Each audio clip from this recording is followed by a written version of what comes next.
একটাই প্যান্ডেল আর প্রতিমা তোমাদেরকে এই ভিডিওতে দেখাবো। যদি ভিডিওটা না ভালো লাগে তাহলে অবশ্যই কমেন্টে কিন্তু আমাকে জানাবে। ভিডিওটা বেশি বড় হবে না, স্কিপ করানো দেখো, আশা করি তোমাদের ভালো লাগবে।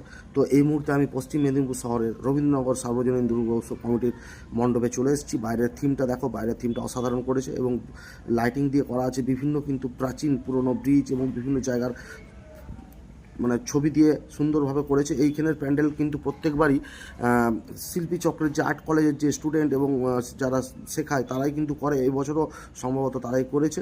ঠিক আছে, রাত আমি দশমীর দিন গিয়েছিলাম, রাত তখন 2টা বাজে। দেখো তখনও কিন্তু বাইরের বিভিন্ন শহর থেকে মানুষ আসছে এবং এই প্যান্ডেলটা কিন্তু আমি কোনো রিভিউ দিচ্ছি না, কিন্তু এই মুহূর্তে আমার মনে হয়েছে এই প্যান্ডেলটাই মেদিনীপুর শহরের মধ্যে সেরা হয়েছে। যদিও পশ্চিম মেদিনীপুর জেলায় কিন্তু জেলার মধ্যে গড়বেতার যে ধাদিকা, সেখানে কিন্তু নীলকণ্ঠ ধাম করেছে, সেটাই কিন্তু সেরা হয়েছে 1 নম্বর, আমি যতটুকু আমার কাছে খবর আছে।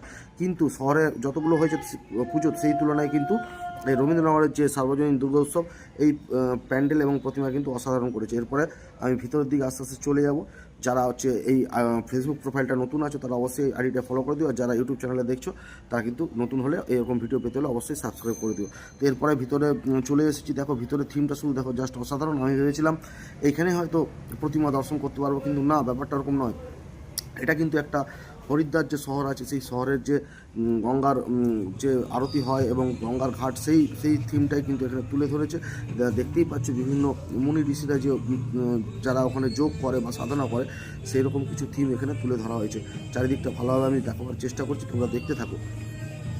দেখো ব্যাপারটা হচ্ছে যে আমি এবছর পুজোয় সেরকম মানে সময় পাইনি এবং আমার কিছু ব্যক্তিগত সমস্যা, কাজের জন্য আমি বেড়াতে পারিনি।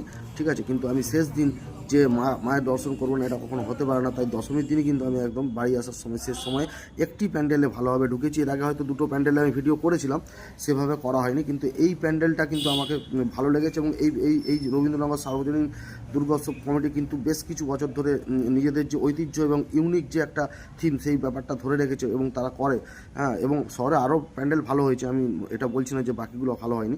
এরপর দেখো আমি কিন্তু ভিতরের দিকে প্রবেশ করলাম। এটা কিন্তু একটা সমুদ্রের ভেতরে, মানে সমুদ্রের একদম গভীরে যে একটা জগৎ, সেই জগৎটাকে তুলে ধরেছে।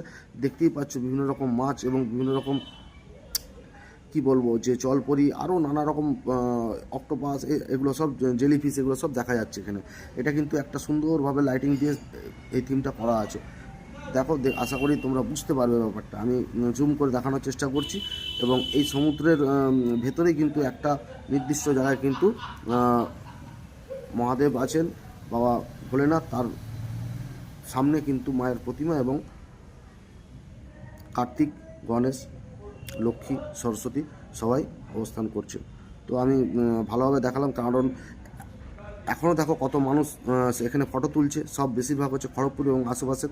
দেখো তোমরা অনেকেই হয়তো এই ঠাকুরটা দেখেছো, কিন্তু যারা যে সকল বন্ধুরা বাইরে থাকে, যারা দেখেনি বা যারা এরকম আছে আমাদের শহরে থাকতো এখন হয়তো বাইরে থাকে, তাদের জন্য এই ভিডিওটা করা এবং সকলের জন্যই। ঠিক আছে, তো এখন দেখো কত সুন্দর ভিডিও করতে পারলাম, ফটো তুলতে পারলাম এবং অনেকেই করছে। কিন্তু সপ্তমী, ষষ্ঠী, সপ্তমী, অষ্টমী, নবমী প্রচণ্ড ভিড় হচ্ছিলো এই রবীন্দ্রনগরে। যারা এসেছো তারা জানোই, লাইন দিতে হচ্ছিলো।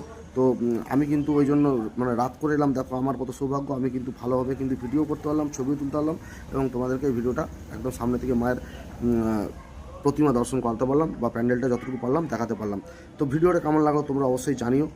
ভালো লাগলে লাইক, কমেন্ট, শেয়ার করে দিও, অন্য বন্ধুদের দেখার সুযোগ করে দিও, এটাই বলবো। ঠিক আছে, এরপরে কিন্তু ভিডিওটা শেষ করে দেবো। দেখা হচ্ছে পরের ভিডিওতে। তখন জন্য সবাই ভালো থাকবে,